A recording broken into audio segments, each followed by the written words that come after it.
สัญญาคุณไว้อย่างไรขอให้เรามันคงจิตใจก้าวไปสร้างฝันหวาน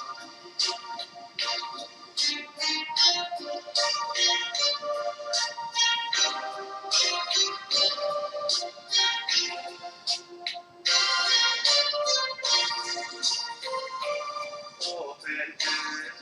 เที่ยวสนุกกันมาแต่เวลาต้องพาให้เราจากกันไม่นานหรอกนะเราคง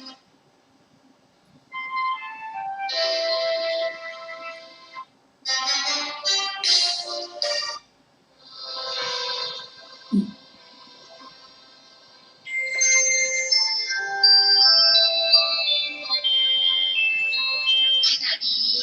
ท่านกำลังฟังสถานีวิทยุกระจายเสียง FM 104.5 เมกะเฮิรตซ์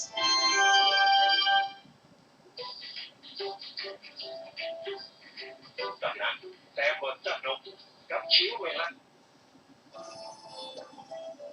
ท่านกำลังติดตามรับฟังสถานีวิทยุกระจายเสียงพระพุทธศาสนาแห่งชาติและสังคมคลื่นเพื่อการศึกษาพระพุทธศาสนาและวัฒนธรรมระบบ FM 104.5 เมกะเฮิรตซ์รายการต่อไปเป็นรายการศึกษาธรรมนำสุขดำเนินรายการโดยพันเอกตนะเดชะ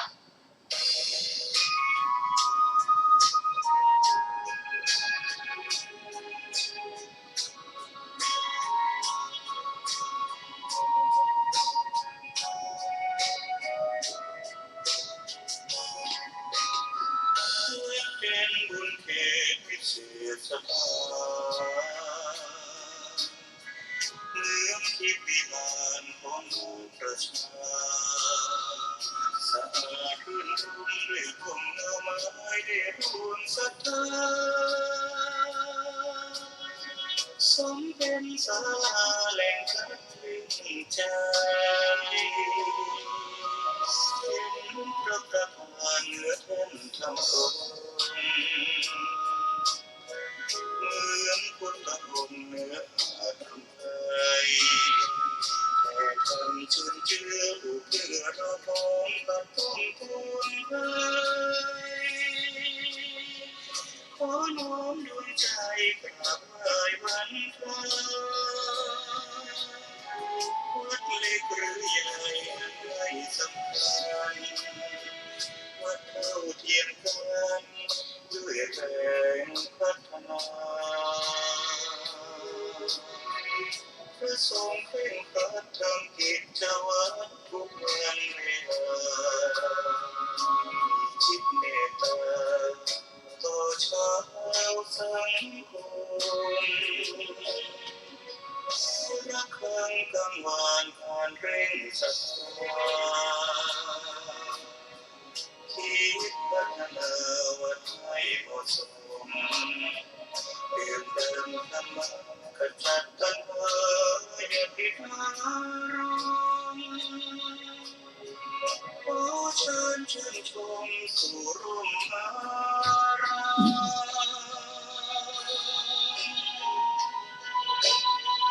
ขอนอบน้อมแด่พระผู้มีพระภาคเจ้าพระองค์นั้นซึ่งเป็นผู้ไกลจากกิเลสจับผู้ชอบได้โดยพระองค์เองสวัสดีครับท่านผู้ฟังที่เคารพครับท่านผู้ฟังกำลังรับฟังรายการศึกษาธรรมนำสุขมีเสนอท่านผู้ฟังทุกวันศุกร์ตั้งแต่เวลา 14 นาฬิกาถึง 15 นาฬิกาดำเนินรายการโดยกระผมพลเอกธนเดชะ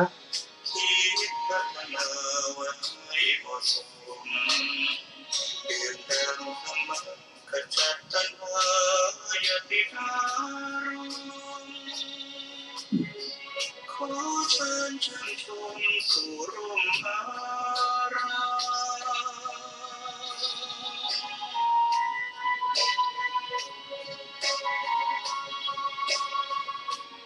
ม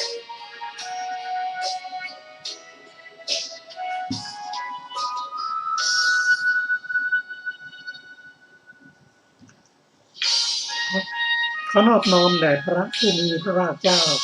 พระองค์นั้นซึ่งเป็นผู้ไกลจากกิเลสตรัสรู้ชอบได้โดยพระองค์เองสวัสดีครับท่านผู้ฟังที่เคารพครับท่านผู้ฟังรับฟังรายการศึกษาธรรมนำสุข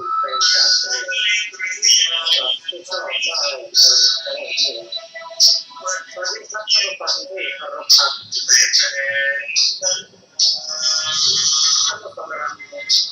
รับฟังรายการศึกษา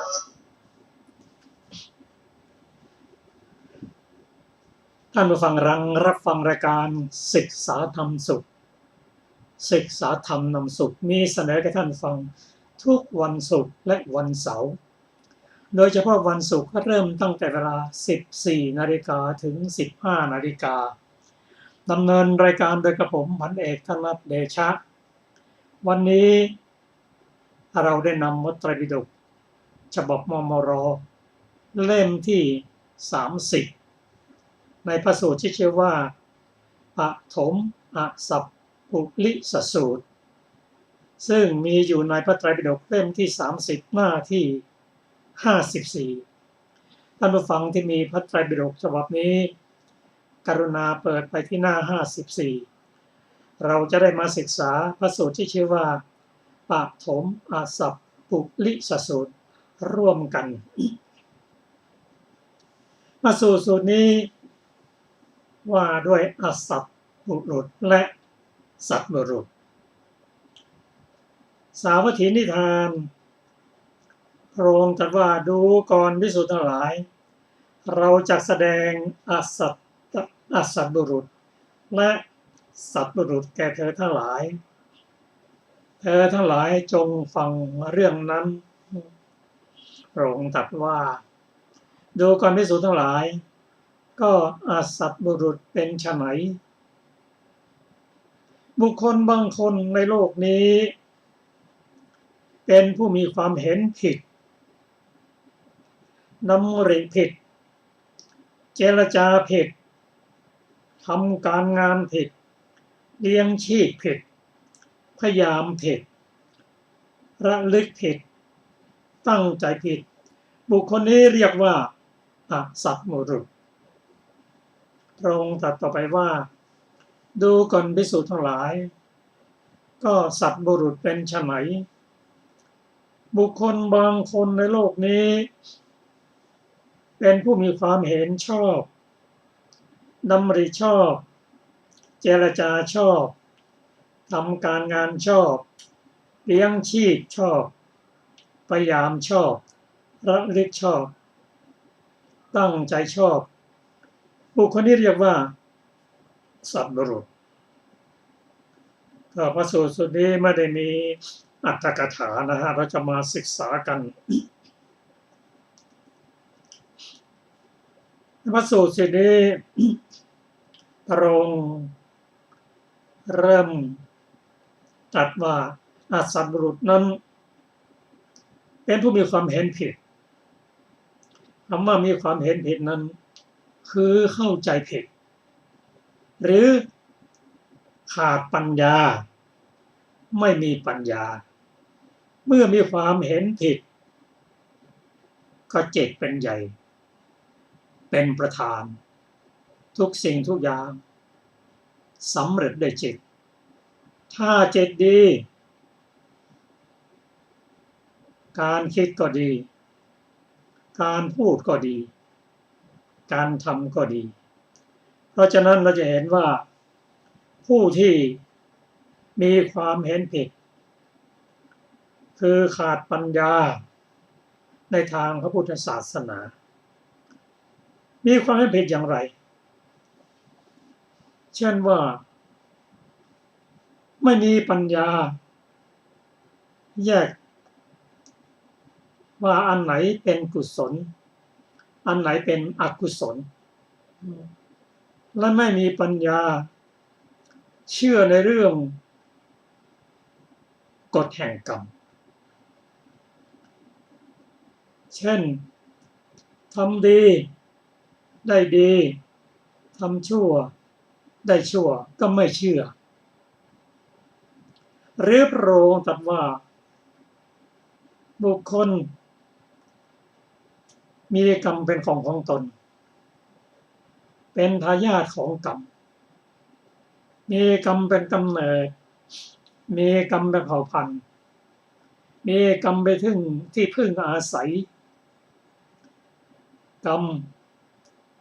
ย่อมจำแนกบุคคลให้เลวหรือประณีตคือไม่เชื่อนั่นเองว่าบุคคลมีกรรมเป็นของตนก็คิดว่าทำผิดแล้วก็ไปโทษคนนั้นคนนี้ทำกรรมแล้วเราจะต้องได้รับผลของกรรมคือเป็นทายาทของกรรมก็ไม่เชื่อทำกรรมแล้วกรรมนั้นจะพาไปเกิด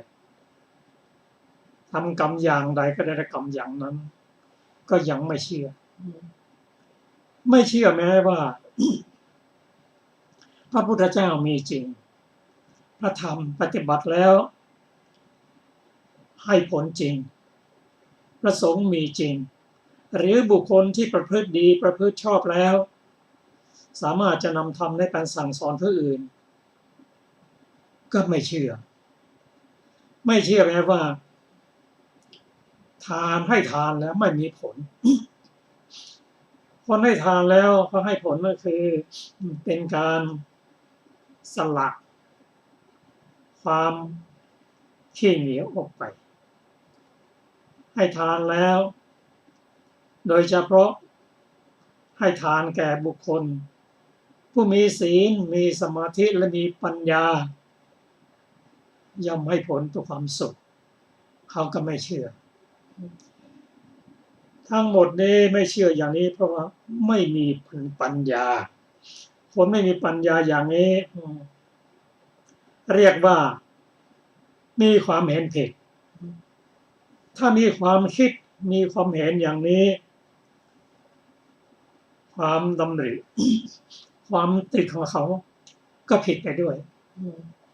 เพราะปัญญาความเห็นนั้นเป็นตัวนำเป็นใหญ่เป็นประธานเป็นยังไงก็ตามมาอย่างนั้นแหละเหมือนบุคคลที่เป็นสัตบุรุษลูกน้องก็จะตามมาพวกเดียวกันธาตุอย่างไหนเป็นตัวนำธาตุอื่นที่คล้ายกันก็จะนำมาเข้ามาหาธาตุนั้นเพราะฉะนั้นผู้มีความเห็นผิดนั้นจึงดำริผิดตรึกผิดดำริผิดเป็นอะไรคือ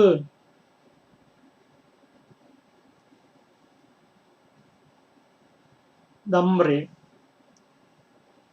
ในเรื่องกามทั้งนั้นอะไรก็ตามตรึกไปในเรื่องของกามทั้งนั้นติดในเรื่องของกามแล้วยังตรึกไปเรื่องของการพยาบาทตรึกในเรื่องที่จะเบียดเบียนคนอื่นตามมาแล้วดำริผิดแล้วเมื่อตรึกผิดก็เป็นเหตุเป็นปัจจัยให้เจรจาผิดเจรจาผิดอย่างไรคือพูดมุสา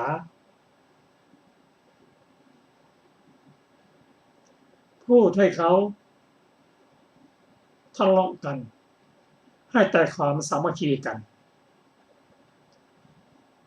พูดแต่เรื่องแต่ค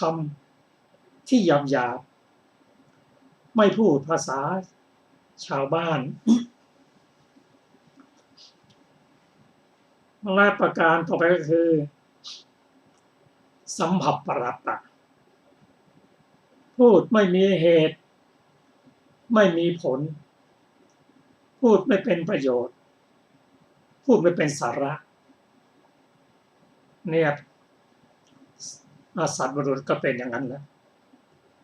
เชื่อไม่ได้ วันนี้พูดอย่างหนึ่งพรุ่งนี้พูดอีกอย่างหนึ่ง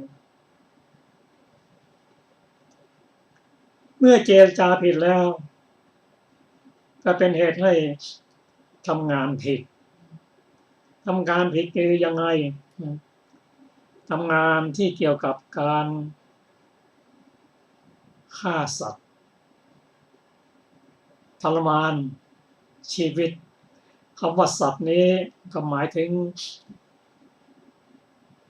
ตั้งแต่บุคคลเป็นต้นไปทำงานผิดในด้านได้มาโดยไม่ชอบธรรมโกงเข้ามาลักเข้ามาเขาเอาไม่อนุญาตก็ออกมาเฉยๆอย่างนี้เรียกว่าทำการงานผิดและบุคคลผู้มีความเห็นผิดนี้ก็เลี้ยงชีพผิดเลยเลี้ยงชีพที่เป็นอกุศลนั่นคือค้าขายสัตว์ที่เขาเอาไปฆ่าขายอาวุธอาชีพขายยาพิษและขายเครื่องดื่มที่ทำให้เสียสติเช่นสุรายาเสพติดเป็นต้นเพราะมีความเห็นผิดเพราะไม่มีปัญญาจึงเลี้ยงชีพผิดดังนี้เลี้ยงชีพผิดก็ทำให้เกิดความพยายามผิดพยายามผิดยังไงพยายามทำสิ่งที่ไม่เป็นประโยชน์ทำแต่อกุศลพยายามสิ่งก็ไม่เข้าใจมีความพยายามผิดแทนที่จะละอกุศลก็พยายามทำแต่สิ่งที่เป็นอกุศล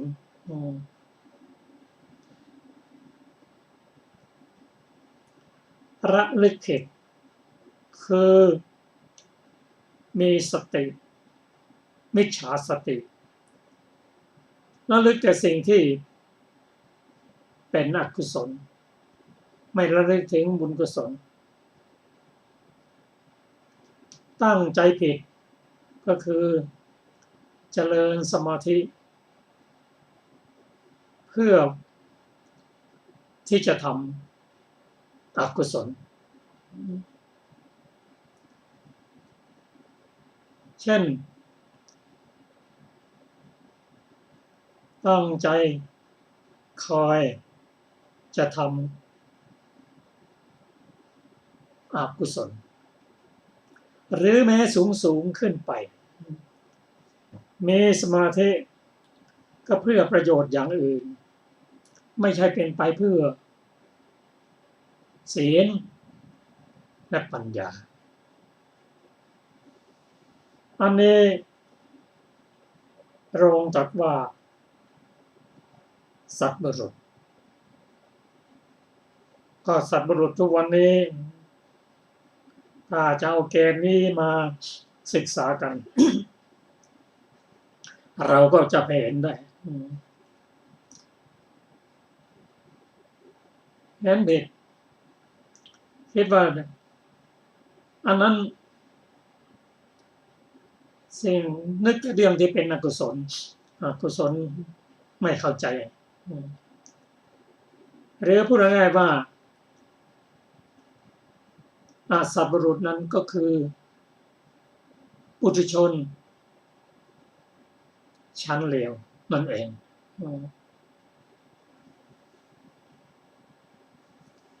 แต่ความจริงแล้ว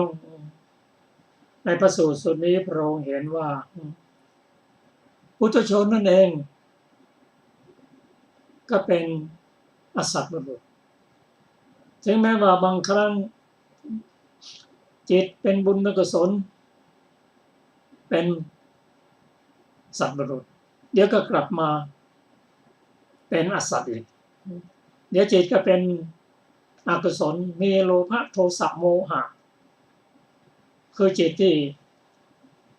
ยังไม่ได้พัฒนา เป็นอริยบุคคลเป็นปุถุชนอย่างนี้ย่อมบางครั้งก็เป็นกุศลบางครั้งก็ไม่เป็นกุศลบางครั้งก็เป็นอกุศลคละเคล้ากันไปก็ยังเป็นอสัตบุรุษอยู่เราจะเห็นว่าพระองค์ตรัสประทานว่าผู้มีความเห็นผิดหรือมิจฉาทิฏฐิหรือผู้ไม่มีปัญญาถ้าเป็นตัวนำแล้วเป็นประธานแล้วสิ่งที่ตามมาจะเป็นดำริเจรจาการงานเลี้ยงชีพพยายามระลึกตั้งใจก็ผิดไปหมดก็มาดูอีกส่วนที่เป็นสัตว์บุรุษพระองค์ตรัสว่าดูก่อนภิกษุทั้งหลายก็สัตว์บุรุษเป็นไฉนบุคคลบางคนในโลกนี้เป็นผู้มีความเห็นชอบคือสัมมาทิฏฐิกราบขออภัยนะ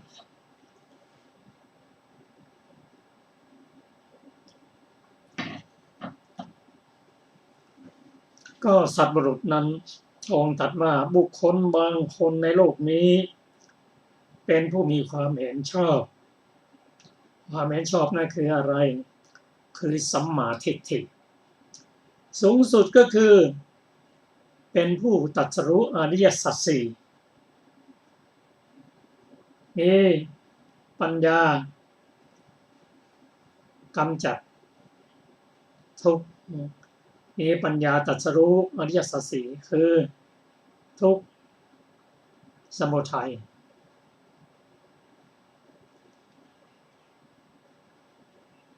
ผู้มีความเห็นชอบในปัญญานี้สูงสุดก็คือเป็นผู้ที่มีปัญญากำจัดราคะโทสะโมหะได้แล้วถ้าเป็นผู้มีความเห็นชอบระดับนี้ดำริก็ชอบดำริก็คือการตรึกนั่นเอง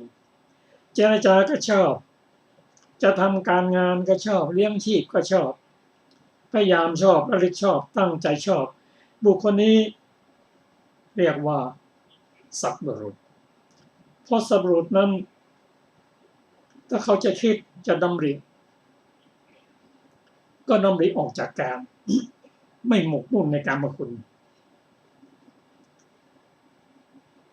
เคยพยาบาทใครก็ไม่เลิกไม่พยาบาทไม่คิดเบียดเบียนใครเพราะว่าจิตเป็นใหญ่เป็นประธานเมื่อจิตดีแล้วคิดก็ดีทำก็ดีพูดก็ดีเพราะฉะนั้นธรรมะต่างๆจึงตามมาดีเท่านั้นเจรจาก็ดีไม่มีการมุสาไม่พูดพูดแต่ความจริงเชื่อได้ตอนนี้พูดอย่างนี้หลายปีก็พูดอย่างนี้ไม่มีเปลี่ยนแปลง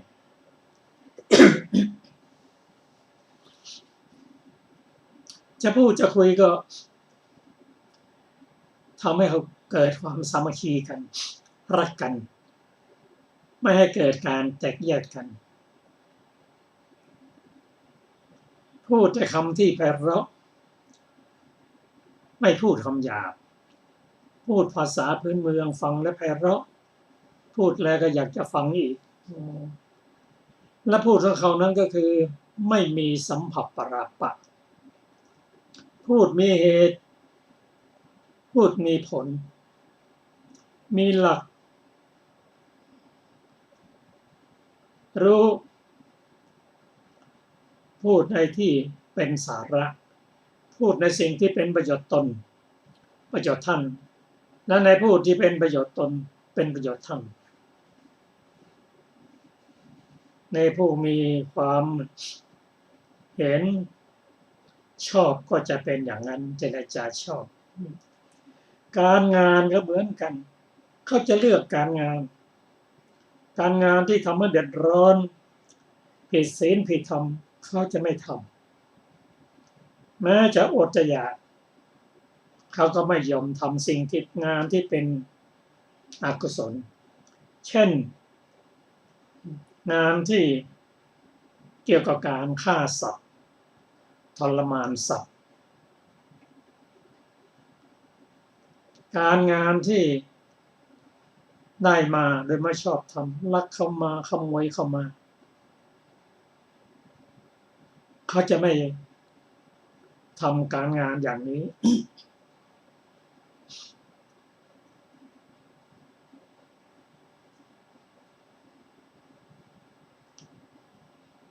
การงานที่ทำให้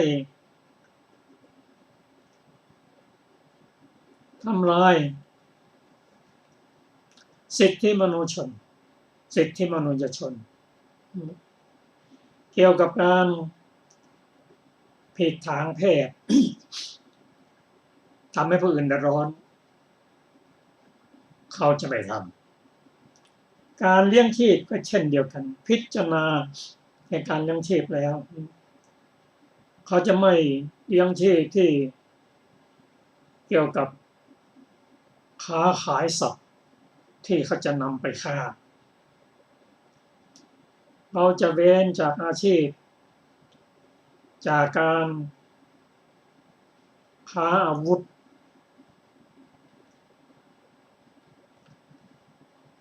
เว้นจากอาชีพที่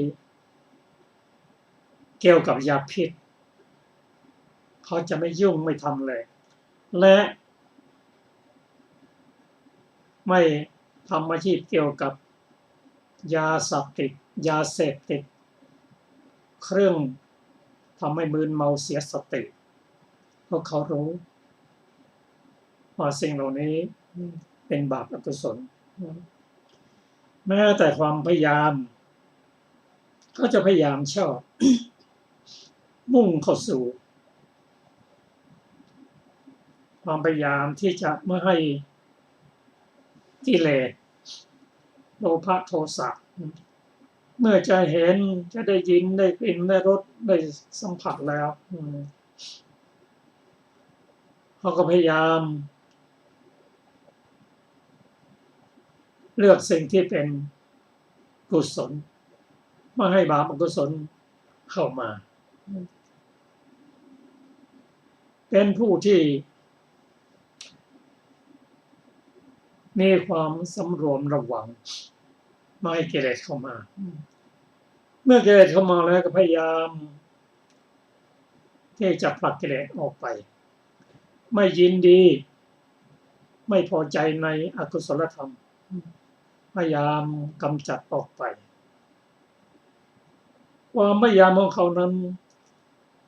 คิดว่ากุศลใดๆเรายังไม่ได้ท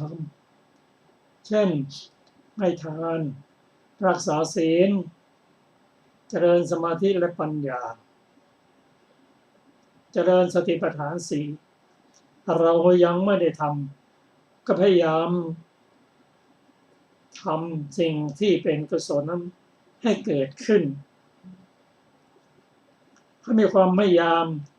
ที่จะรักษาคุณงามความดีที่สั่งสมไว้เป็นเวลานานไม่ให้เสียหายแต่ให้คงอยู่ให้เจริญอยู่อันนี้เป็นผู้ที่มีความเห็นชอบระลึกชอบเป็นผู้ที่เห็นความสำคัญของสติว่าสตินั้นเป็นเครื่องกันกิเลสสตินั้นถ้ามีบ่อยๆแล้วจะคิดก็ไม่ผิดจะพูดก็ไม่ผิดจะทำก็ไม่ผิดโดยเฉพาะสติปัฏฐานสี่นั้นเขาพยายามที่จะทำให้เกิดขึ้นทำสติให้มีขึ้นตั้งใจชอบก็คือ เจริญสมาธิเพื่อให้จิตใจตั้งมั่นเพื่อกำจัดนิวรณ์และเพื่อเป็นฐานในการเจริญวิปัสสนาอันนี้พระองค์ตรัสว่าสัตบุรุษว่าท่านผู้ฟังที่เคารพครับอสูตรสุดนี้สั้นๆแต่ว่ามีความหมายสูงสุดจนถึงอริยมรรคมีองค์8นั่นคือสัมมาทิฏฐิสัมมาสังกัปปะ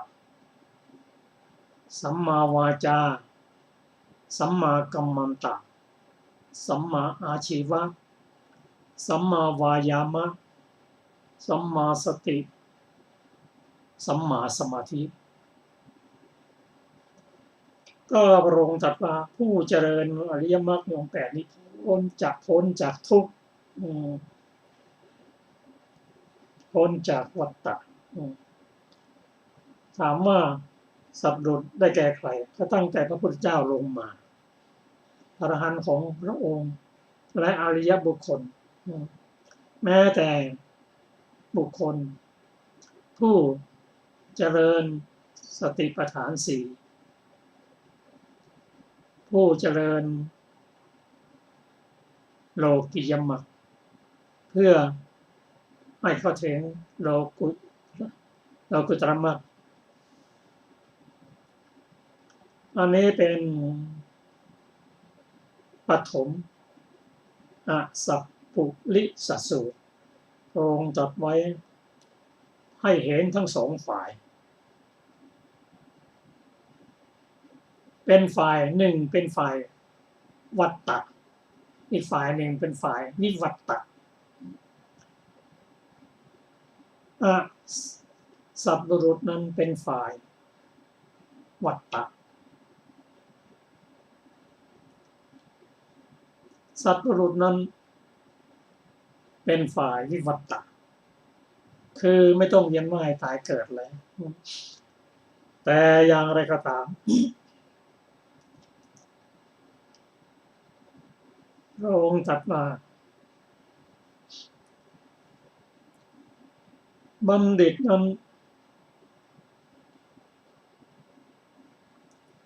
เพิ่งแก้ไขตนเองเพราะฉะนั้นคนที่เกิดมานั้นที่เป็นอสัตว์บุรุษนั้นเป็นคนที่ไม่มีวิชานั้นสามารถที่จะปรับปรุงตัวจะพัฒนาตนเองปฏิรูปตนเองให้เป็นสัตว์บุรุษได้นั่นคือพบหากัลยาณมิตรฟังธรรมจากท่านนำไปพิจารณาและปฏิบัติตามฟังธรรมถามปัญหา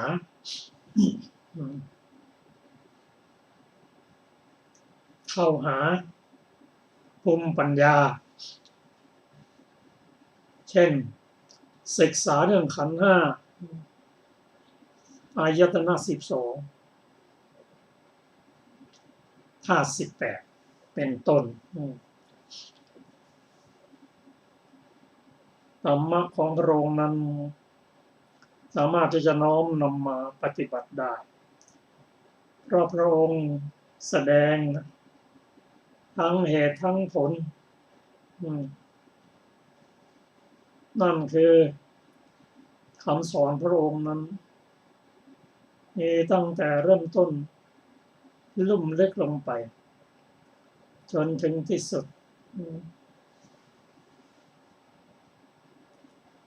ก็พระพุทธศาสนานั้นพระองค์เป็นผู้ตั้งขึ้นนั้นนำมาสั่งสอนชาวพุทธทั้งหลายเพราะว่าพุทธศาสนานั้นเป็นศาสนาแห่งเหตุและผล เป็นเรื่องของความรู้เกี่ยวกับกรรม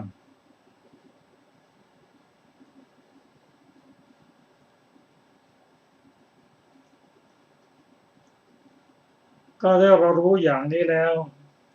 เราก็มาเริ่มต้นว่าเราจะเข้าสู่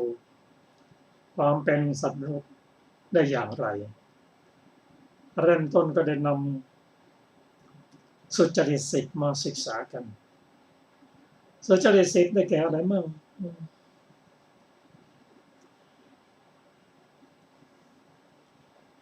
กายสุจริตสามวจาสุจริตสี่มโนสุจริตสามเป็นสุจริตสิบมาปฏิบัติกัน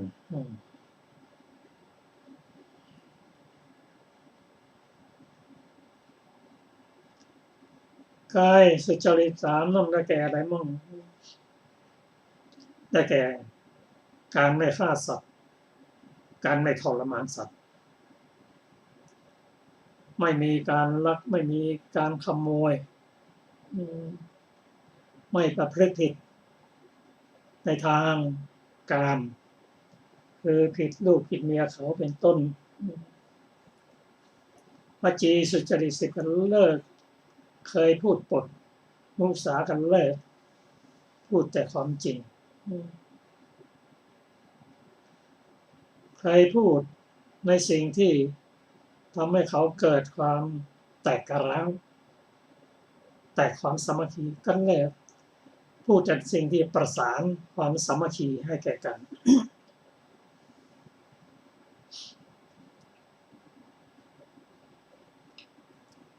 พูดแต่คำที่ไพเราะอ่อนหวานภาษาชาวเมืองไม่เคยพูดคำหยาบและไม่พูดคำหยาบพูดแต่คำที่ไพเราะพูดแล้วก็อยากจะฟังอีกพูดในสิ่งที่เป็นสาระเป็นประโยชน์ตนประโยชน์ท่านประโยชน์ทั้งสองฝ่ายมีเหตุมีผลมีที่ไปที่มาคนฟังแล้วก็ท่านผู้นี้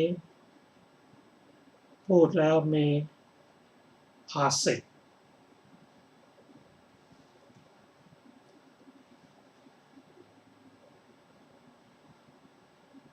มโนสุจริตสามได้แก่อะไรมั่ง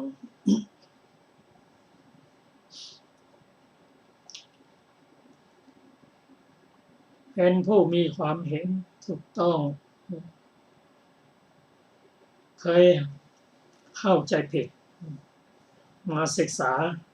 ฟังธรรมก็เปลี่ยนความคิดเปลี่ยนความเห็นได้ ไม่คิดพยาบาทเบียดเบียน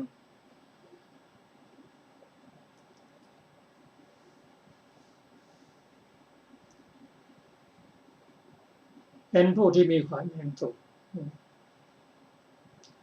ข้อแรกอนัตถิชาไม่อยากจะโลภในสิ่งที่ไม่สมควรเป็นต้นอันนี้ก็พยายามปฏิบัติด้านสุจริตสิบแล้วก็จะพัฒนาเป็นโลกิยมรรคเพื่อที่จะเข้าสู่ความเป็นโลกุตตรมรรคต่อไปอริยมรรคต่อไปอันนี้เป็นเรื่องปฐมอสัพพุลิสสูตร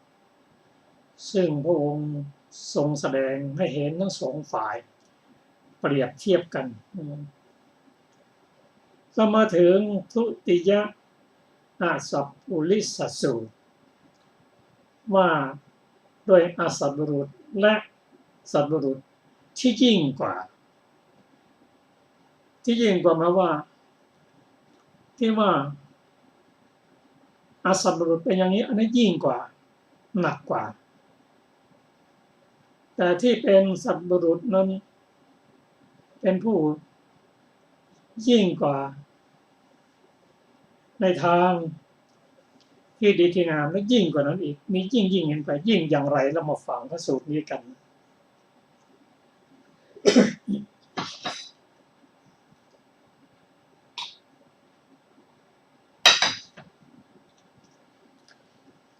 ว่าด้วยสัตบุรุษและสัตบุรุษที่ยิ่งกว่าสาวัตถีนิทานคำว่านิทานนี่คือเหตุปัจจัยพระองค์ตรัสว่าดูก่อนภิกษุทั้งหลายเราจะแสดงสัตบุรุษและแสดงสัตบุรุษและสัตบุรุษที่ยิ่งกว่าสัตบุรุษแก่เธอทั้งหลาย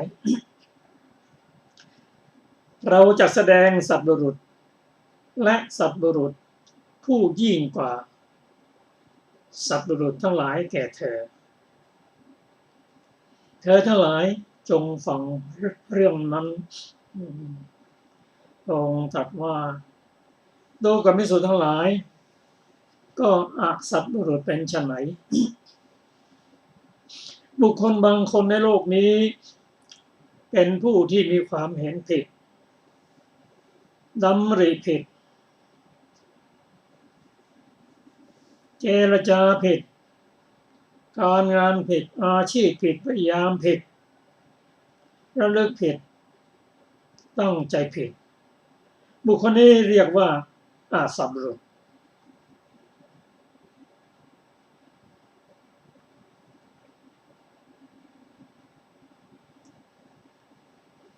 ดูก่อนภิกษุทั้งหลายก็สัตบุรุษยิ่งกว่าสัตบุรุษเป็นไฉนบุคคลบางคนในโลกนี้เป็นผู้มีความเห็นผิดดำริผิดเจรจาผิดการงานผิดอาชีพผิดพยายามผิดระลึกผิดและตั้งใจผิดแต่รู้ผิดพ้นผิดบุคคลนี้เรียกว่าสัตบุรุษยิ่งกว่าสัตบุรุษก็ถึงตอนนี้เรามาพิจารณากันว่า รู้ผิดนะแต่พ้นผิดในปัจจุบันนี้มีไหมมีเป็นมิจฉาทิฏฐิเป็นสัตบุรุษเราก็ต้องอยู่นานพ้นผิดแท้ๆนะพอขึ้นโรงศาลก็พ้นผิด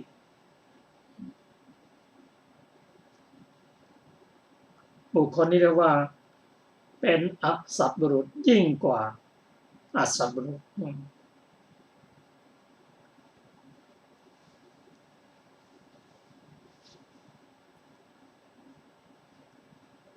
นี่ผิดแท้ๆนะแต่เราพ้นผิดก็มาฟังสัตบุรุษบ้างพระองค์ตรัสว่าดูก่อนภิกษุทั้งหลายก็สัตบุรุษเป็นไฉนสัตบุรุษได้แก่ใครบ้างสูงสุดก็พระพุทธเจ้านั่นแหละอรหันต์และอริยบุคคลไปที่เป็นปุถุชนที่เป็นสัตบุรุษในทางโลกก็มีสัตบุรุษทั้งโลกก็ได้แก่อะไรบ้างบุคคลที่รู้เหตุรู้ผลรู้ตนรู้ประมาณรู้การรู้บุคคลและรู้สถานที่เป็นสัตบุรุษในทางโลกแต่ถ้าตรัสรู้แล้วก็เป็นสัตบุรุษในทางธรรมสัตบุรุษยิ่งกว่าสัตบุรุษเป็นไฉนบุคคลบางคนในโลกนี้เป็นผู้มีความเห็นชอบดำริก็ชอบวาจาชอบการงานชอบอาชีพชอบพยายามชอบระลึกชอบและไม่จิตตั้งมั่นชอบรู้ชอบแต่พ้นชอบ ไม่ติดในคุณงามความดีบุคคลนี้เรียกว่าสัตบุรุษยิ่งกว่าสัตบุรุษก็ได้แก่ใครก็ได้แก่พระสัมมาสัมพุทธเจ้าของเราเป็นต้นไม่ติดรู้แต่พ้นจากชอบอันนี้เป็นข้อแตกต่างกัน ระหว่าง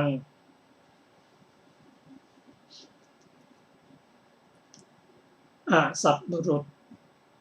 ที่ยิ่งกว่าอสัตบุรุษและสัตบุรุษที่ยิ่งกว่าสัตบุรุษนี่ก็ขึ้นไป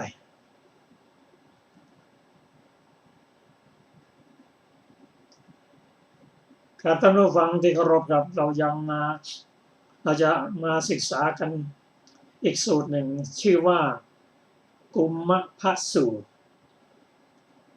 ว่าด้วยธรรมเครื่องรองรับจิตธรรมเครื่องรองรับจิตพระองค์ตรัสว่าดูก่อนภิกษุทั้งหลายเปรียบเหมือนหม้อที่ไม่มีเครื่องรองรับย่อมกลิ้งไปได้ง่ายที่มีเครื่องรองรับย่อมกลิ้งไปได้ยากฉันใดจิตก็เหมือนกันถ้าไม่มีเครื่องรองรับย่อมกลิ้งไปได้ง่ายที่มีเครื่องรองรับแล้วก็กลิ้งไปได้ยากพระองค์ตรัสว่า ก็อะไรเป็นเครื่องรองรับจิตอริยมรรคอันประกอบด้วยองค์8นี่แลคือสัมมาทิฏฐิสัมมาสังกัปปะสัมมาวาจาสัมมากัมมันตะสัมมาอาชีวะสัมมาวายามะสัมมาสติสัมมาสมาธินี้เป็นเครื่องรองรับจิตดูก่อนภิกษุทั้งหลายเปรียบเหมือนหม้อที่ไม่มีเครื่องรองรับย่อมกลิ้งไปได้ง่ายที่มีเครื่องรองรับย่อมตกลงได้ยากชั้นใด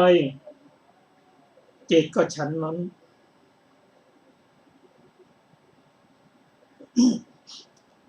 จิตก็ชั้นนั้นเหมือนกัน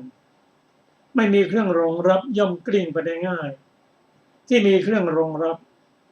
กลิ้งไปได้ยาก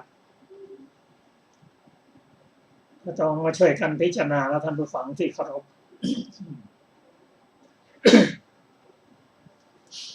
ธรรมดาจิตนั้นย่อมไม่นิ่งกรอกกลิ้งไปมาเหมือนกระลิงมันวางนั้น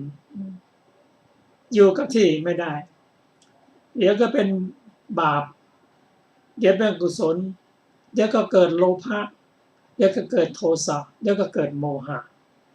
หมุนวนกันอย่างนี้แหละต้องสงบไม่ได้นานเพราะว่าเราปล่อยจิตไปตามอารมณ์ไม่มีเครื่องยึดจะกลิ้งไปกลิ้งมาอย่างนั้นฟุ้งซ่านตลอดเวลาไม่เป็นสมาธิจะทำกิจการอะไรก็ไม่สามารถจะทำได้ง่ายเพราะจิตไม่มีเครื่องรองรับซึ่งพระองค์เปรียบให้ฟังว่าเหมือนหม้อเหมือนถ้วยกาแฟนะมีเครื่องรองรับไม่ให้มันกลิ้งอาจจะหกก็หกอยู่ในนั้นนะ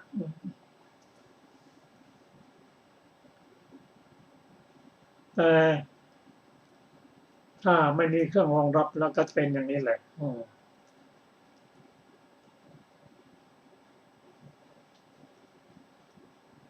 พระสูตรนี้พระองค์ตรัสทั้งฝ่ายกุศลและอกุศลฝ่ายนิวัตตะและวัตตะพอจิตที่มีเครื่อง จิตที่มีอริยมรรคมีองค์8รองรับแล้วจะนิ่งจะไม่กลิ้งไปไหนและสามารถที่จะ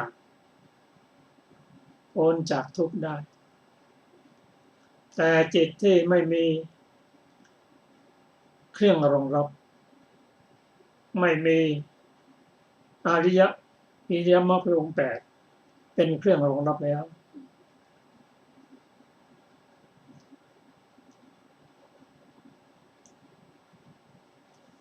ความเข้าใจก็ผิดทิฏฐิทั้งหลายก็เกิดขึ้นมิจฉาทิฏฐิเมื่อจิตไม่เป็นสัมมาแล้วอันอื่นก็กลิ้งเข้ามาเช่นดำริก็ผิดวาจาก็ผิดการงานก็ผิดอาชีพก็ผิดพยายามผิดและเลิกผิดและตั้งใจผิดก็กลิ้งไปกลิ้งมาอยู่ในวัฏฏะนั่นเองตั้งไม่ได้สักทีก็ท่านผู้ฟังที่เคารพครับพระสูตร2สูตรนี้ก็ท่านผู้ฟังคงจะได้มีความคิดมีความเห็นตรงกับที่พระพุทธเจ้าได้ตรัสไปแล้วก็นำมาพิจารณาว่าจิตของเรานั้นมีอริยมรรคมีองค์8รองรับหรือไม่หรือไม่มีอริยมรรคมีองค์8รองรับจิตของเรากลิ้งไปกลิ้งมาหรือเปล่าหรือเป็นโลภะหรือเป็นโทสะโมหะหรือเปล่าถ้าเป็นอย่างนั้นพระสูตรที่เราศึกษานี้ ที่เราฟังนี้เป็นพระธรรมคำสอนของพระผู้มีพระเจ้าซึ่งพระองค์ตรัสรู้ทั้งหมดแล้วเราได้นำมาศึกษาในฐานะเป็นพุทธศาสนิกชนศึกษาปริยัติของพระองค์พระองค์เป็นเพียงผู้ชี้ทางว่าทางนี้เป็นกุศลทางนี้เป็นอกุศล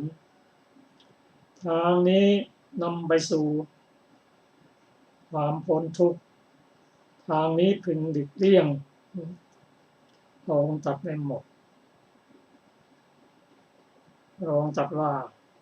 ภิกษุทั้งหลายพระองค์ในฐานะที่เป็นพระสัมมาสัมพุทธเจ้าทรงตรัสสอนภิกษุและพวกเราทั้งหมดนะสอนแล้วทางไหนควรไปทางไหนไม่ควรไปสอนหมดแล้วพระองค์มีหน้าที่ชี้ทางแต่การเดินทางการปฏิบัตินั้นเป็นของพวกเราทั้งหลายก็ขอให้พระสูตรที่เราได้ศึกษากันนี้ได้คุ้มครองเป็นทางปฏิบัติของพวกเราเพราะคำสอนอย่างนี้มีในพุทธศาสนาเท่านั้นที่สอนตั้งแต่ต้นจนถึงที่สุดเป็นคำสอนที่ศึกษาแล้วได้แบ่งปันให้กันให้สิ่งที่ดีที่สุดก็ขอคำสอนก็คือคำสอนของพระพุทธเจ้าเราได้รับสิ่งดีที่สุดนำปฏิบัติแล้วก็จะให้ผลดีที่สุดครับขอความสุขสวัสดีจงมีแก่ท่านผู้ฟังทุกท่านทุกคนเทินพบกันในวันพรุ่งนี้ในเวลา 15 นาฬิกาสวัสดีครับ